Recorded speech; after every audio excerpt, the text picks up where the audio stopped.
Bonjour à tous et bienvenue sur la chaîne YouTube de J'affiche complet. Je suis Guillaume, votre responsable revenu Integrity et qualité. Et aujourd'hui, je voulais voir avec vous quelques astuces pour effectuer des check-ins sans stress. Donc voilà, pour éviter d'avoir des problématiques au moment du check-in, l'idéal c'est d'anticiper, d'avoir le plus de préparation possible pour que ça se déroule bien et que ce ne soit pas une source d'anxiété et de stress quand un voyageur arrive, surtout quand vous avez plusieurs logements et donc plusieurs voyageurs qui arrivent le même jour.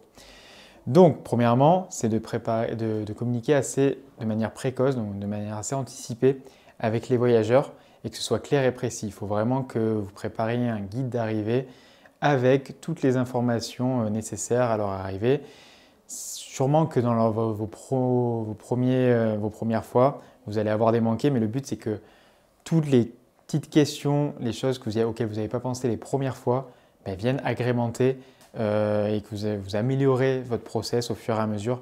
Que le process soit de plus en plus parfait et au bout d'un moment vous arriverez où vous aurez moins en moins de problèmes. Mais c'est sûr qu'on ne peut pas penser à tout dès la première fois. Une petite astuce, c'est quand même de mettre des informations assez visuelles sur un logement. Souvent, des fois, c'est compliqué de trouver un logement. Il suffit qu'il y ait une porte dans une cour, une porte dérobée, où est-ce qu'il faut faire le code, des choses comme ça. Franchement, ce qui marche le mieux, c'est quand même de faire des photos.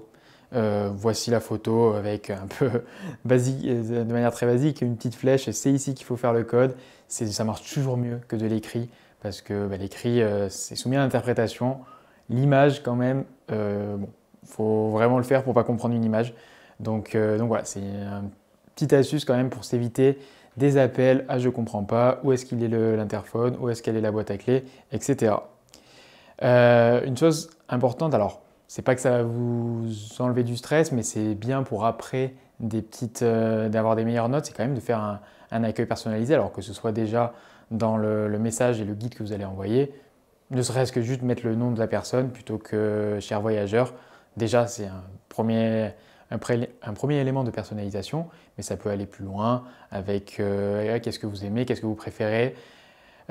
Si par exemple une personne nous dit j'aime bien telle boisson ou j'aime bien boire de l'eau, enfin quelque chose et que en arrivant dans le logement il a ça, tout de suite il y a un effet et c'est quelque chose, même si c'est pas grand chose, hein, même si c'est une bouteille d'eau, une bouteille de vin, je sais pas, un petit gâteau, des choses comme ça, le fait de se sentir écouté, ça peut être quelque chose. Donc ça c'est quelque chose que vous pouvez demander en amont et donc prendre en compte les, euh, les informations qu'on va vous mettre, sûrement en faisant un formulaire. Hein. Souvent, vous avez besoin de faire un formulaire pour avoir plein d'informations administratives sur le client, mais ça peut être aussi des petites questions sur ses préférences et utiliser ça pour personnaliser le plus l'accueil. Ensuite, quelque chose d'important pour éviter un stress et éviter d'être dans la course, d'être dans un timing hyper serré, c'est d'être flexible sur les horaires. C'est sûr que si vous prévoyez une plage horaire de 1 heure, 2 heures, il faut vraiment que le voyageur arrive à cette heure-ci.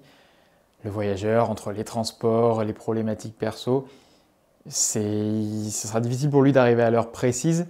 Et donc, avoir un rendez-vous, si vous avez prévu, je ne sais pas, si vous avez 10 logements, vous dites ah, je fais cette arrivée à 19h15, cette arrivée à 19h30, cette arrivée à 19h45, des trucs ultra précis pour tout le monde, c'est le meilleur moyen qu'il y ait un problème dans l'engrenage et que tout parte un peu à la dérive. Donc, il faut vraiment essayer de ne pas se retrouver dans cette situation et donc essayer d'avoir un... Donc là, on est sur un accueil vraiment en propre, en personne.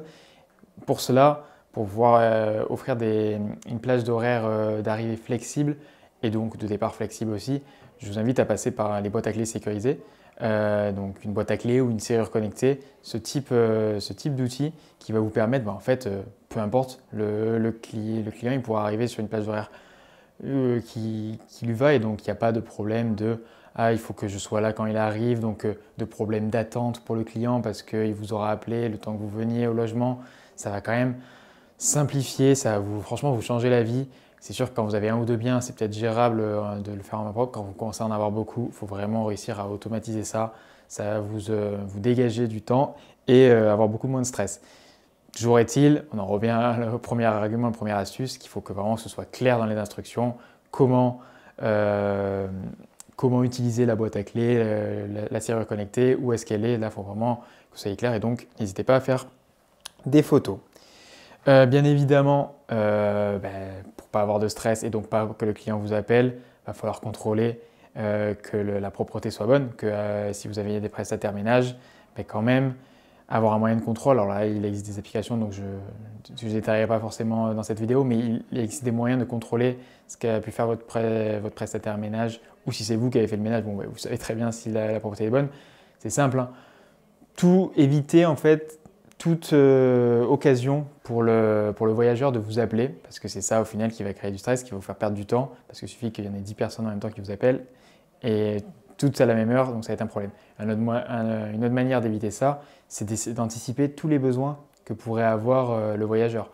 Donc les besoins basiques, alors que vous les fournissiez ou non, les draps, les serviettes, si vous ne les fournissez pas déjà, il faut vraiment que ce soit très clair dans l'annonce pour pas qu'il y ait de surprise, parce que ça, on se retrouve dans des échanges, s'il y a de l'insatisfaction client derrière, vous ne les aurez pas, donc il va y avoir des appels au final d'insatisfaction. Donc ça, si vraiment vous ne prévoyez pas, vous incluez pas ce type les draps, en fait, le linge dans votre logement, il faut vraiment que ce soit très très clair, quitte à le redire un peu abusé, un peu être répétitif sur ça. Ça vous évitera des problèmes a posteriori. Et voilà, et si vous le prévoyez, de la même manière, prévoir que ça y est, comme ça le voyageur est au courant, que tout est inclus. Prévoir des trucs lambda qu'on peut vous demander, le papier toilette, le sel, le poivre, enfin qu'il y ait assez de couverts pour tout le monde. Je ne sais pas s'il y a eu de la casse ou des manques, il faut vraiment remplacer ce type de choses, les couverts, les verres, les choses comme ça.